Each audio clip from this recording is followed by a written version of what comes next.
Tingnan po nyo ang lakas po ng ulan dito po sa amin ngayon. Sobrang lakas, aray. Sobrang lakas po ng ulan. Ayan po.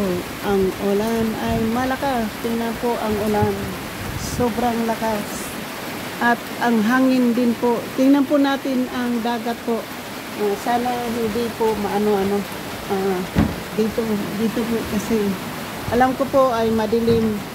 Pero makikita po natin ngayon po sa tayo ng flashlight po. Sandali lang po ha. Kasi mayroon flashlight po.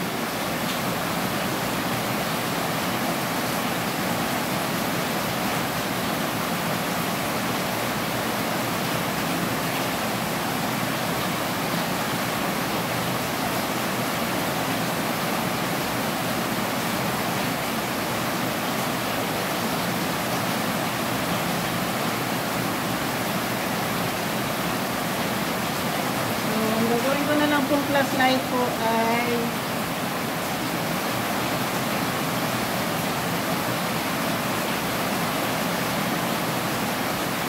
ito po, pagka-flashlight po tayo kasi madilim po dito. Gusto ko lang pong ipakita po sa inyo yung kaya po yung dagat po kasi dito malakas po ang ano po ng dagat.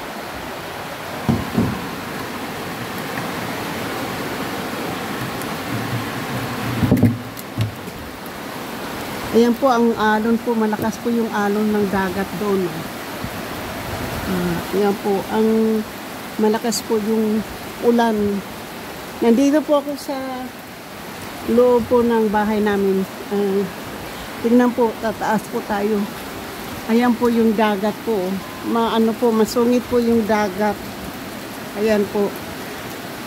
Yung mga bangka po nasa ano po ng dagat, nasa gitna. Pero tingnan po yung masungit po yung maalon po. Maalon po yung dagat. Hindi ko lang alam kung makakatulog yung mga tao dyan, ano? Kasi nasa ibabaw sila, nasa gitna sila ng dagat. At saka ang lakas po ng ulan talaga. Ngayon ko lang po ito ipinablog po na sa sobra po ng lakas. Gabi-gabi po, araw-araw po. Kanina lang po uminit, kaninang umaga hanggang 3 o'clock po ng hapon. So ngayon po, ang lakas na naman po ng ulan. Ayan. Tingnan po nyo, maulan po doon. So nandito po ako sa ibabaw po ng bahay. Na second floor po tayo po. Nandito po ako sa taas ng bahay. Ayan po. Tingnan po nyo yung talaga yung sungit po ng araw po yan. Ito po yung kalsada namin. Ito po yung mga bahay-bahay po. Dagat na po yan dyan. Dagat na po yung likod po nitong mga bahay-bahay po na may ano po dyan. May yan po ang dagat. Sungit po. Para ito yung ano ni Konsyalando. Kubo na sa harap ng kubo niya ay dagat. Ayan po. Ngayon ko lang po ito pinablog po. Itong phone lang po ito ang nakakapag-vlog po kasi na-upload po yung mga videos dito. Diba sobrang lakas po ng ano ng ano po ng ulan. Tapos yung talisay po yung mahangin. Usually po itong kubo po ng ano ng waiting shed ng ano yung rest area po ng talisay ay palagi po yan may tao. Palagi pong may marites dyan ngayon. Ngayon po ay walang isang marites po dyan. Lagi po yung nagmamay mga marites po dyan. Kaya lang po ako po hindi pa ako sumasali dyan kasi nabatik na po ako dyan sa talisay na yan. Kaya hindi na po ako dyan umupo kahit minsan. Kasi ayaw umuiwas po ako dahil kailan lang po tayo ay nagaling. So Yan po, ito po yung second floor ko po. Yan. Wala po tayo ditong ilaw. Ang ilaw lang po ay nasa baba. Yan po yung mga sinampay ko po. Kasi nga palagi pong umuulan. Kaya, so, dito po tayo ngayon sa baba. Naitur ko na po kayo dito sa bahay ko po. Kaya, at ang live ko po kanina ay na-copyright na naman. Dahil nga, inaano ko po kanina, binabati ko po yung mga umano po sa aking live. So, yan, dito po tayo, ang hangin po, tingnan po nyo. Basta po yung sa ano po.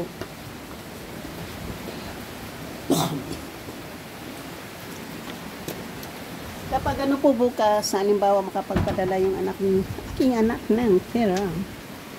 So, yan po. Ayan po yung mga nag-blinking-blinking, yun po yung wifi. Doon po kami naglalagay ng pera po sa wifi ko po. So ngayon po yan. Pinapakita ko lang ng ano po. Tsaka dito po, mayroon pong tanim. May garden po yung sister-in-law ko dito sa gilid ng bahay. Ayan po. May talong po siya. At ako naman po ay may tanim na kamote dito. Ito po yung kamote ko po, 3 puno yan. Ito lang tayo sa gilid ng bahay.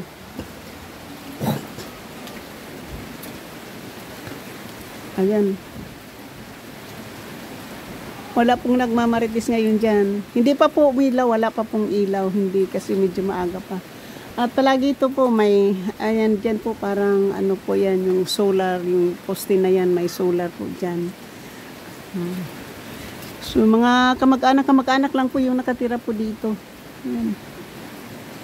So, shout out po sa lahat-lahat ng minamahal kong subscribers, sa mga OFWs, kaibigan matindi, mega love shout out po. At sa lahat-lahat po ng sumusuporta pa ng aking channel, mega love shout out po. At sa lahat-lahat po, hindi ko na po kayo mababati lahat, but to shout out po sa lahat.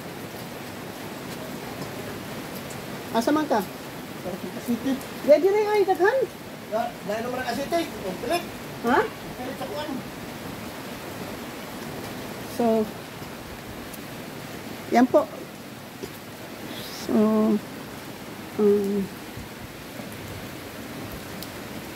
pilit ko no, ang asite.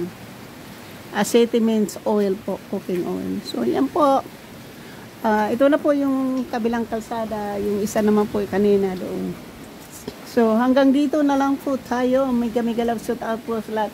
Shout out po sa malakas na ulan at malakas ang hangin po dito sa amin sa Bisaya.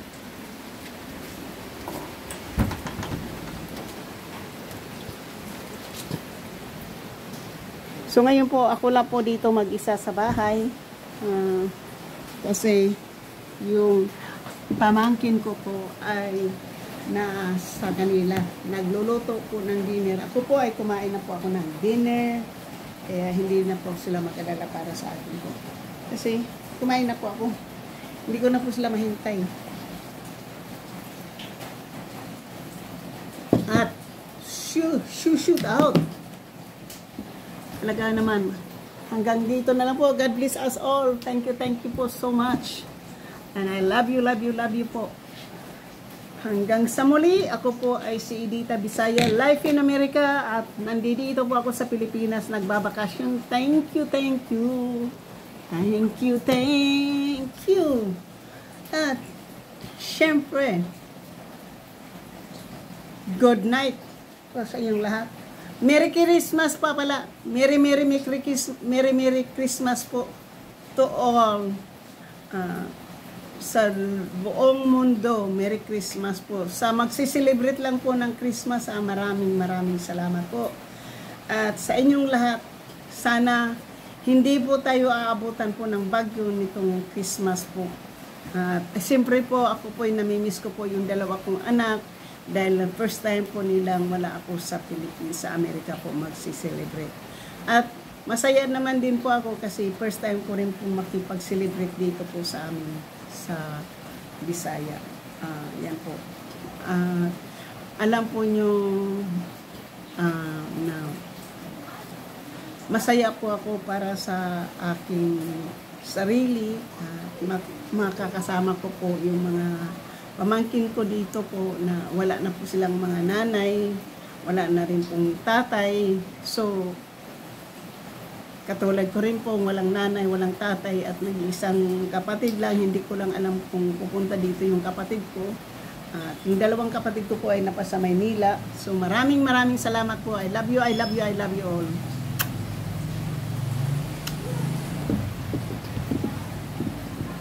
Bye-bye po. Thank you, thank you.